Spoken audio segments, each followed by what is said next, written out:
Hi, church family. It's Pastor Taylor with another important update on our church's response to COVID-19.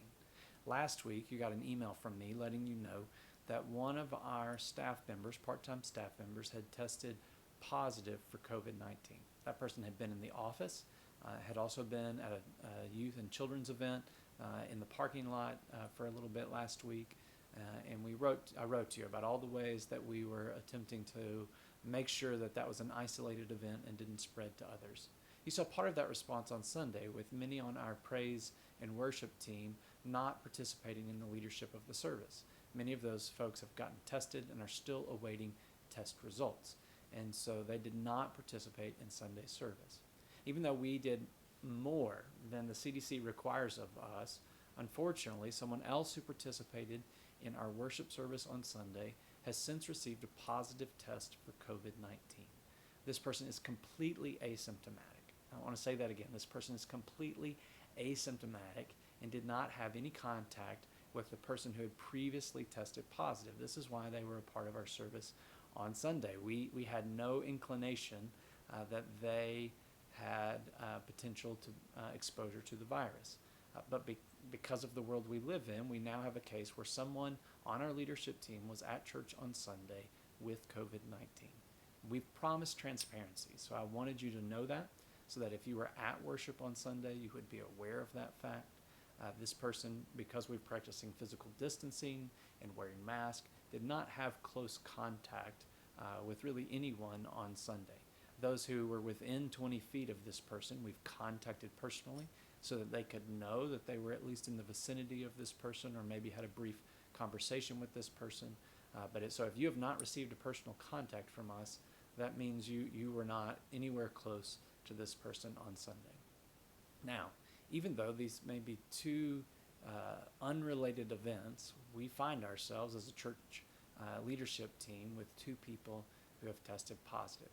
So in visiting with the COVID-19 task force, we have decided that we are going to suspend in-person worship for the next 2 Sundays. Now, I want you to hear me. This is not a panic response. It's, I hope, not an overreaction. I think what we did on Sunday was safe.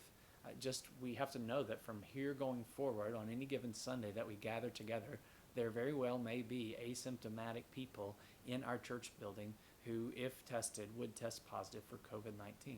That's simply a part of the world we live in. But since these folks are on our leadership team, I want to make sure that we are not placing more people on the platform each week who have COVID-19. I need some more assurance that these are isolated events. And for that to happen, we need some more people to get tested. And that's just proving to be a slow process right now. Because numbers are up, there are so many people getting tested, but that's just a slower process than perhaps I want it to be. So it just means probably the safest course of action is for at least the next 2 weeks for us not to have in-person worship, so that we can be confident that the people we're putting up there to lead you don't have COVID-19. And so I realize that the news of this second positive test may be unsettling to some. I realize the news about suspending in-person worship may be frustrating for others. I know how good it has felt to be able to visit with one another in that room together. My heart has been lifted by the presence of other worshipers in the building. So I don't make this decision lightly, nor does the task force. But we think it's prudent, at least for the next couple of weeks, for us to take this step back in order to make sure that everything that we are doing makes sense and is reasonable and keeps folks safe. And so I'm grateful for your patience. I know this is frustrating to do one thing for a little while and then to have to back up. I think you're going to see it over and over again as businesses try to open. We're seeing it as sports teams try to get their leagues going again. I've visited with several of you who either own or run businesses, and you're facing the same kind of issues in your places of work. And so I think we're going to see this story over and over again. We can be grateful right now that those who have tested positive have either mild cases or completely asymptomatic cases.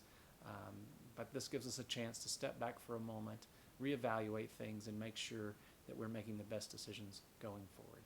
If you have questions, don't hesitate to reach out to me or to other staff members. We want to be there to answer your questions. It's hard in this time because we have to do that over emails and videos and Zoom and other things like that, but we want to be there for you, and we know that you want to be there for us. I've been so encouraged throughout this with just your commitment to praying for the staff, and praying for me, and continue to participate in worship each and every week, whether in person or via live stream. So friends, I'm grateful for you. Keep praying for me, and I'll keep praying for you. I trust God is going to see us through this, and someday, I don't know when, but someday we will gather together and praise God for all the ways he provided for us during these days. God bless.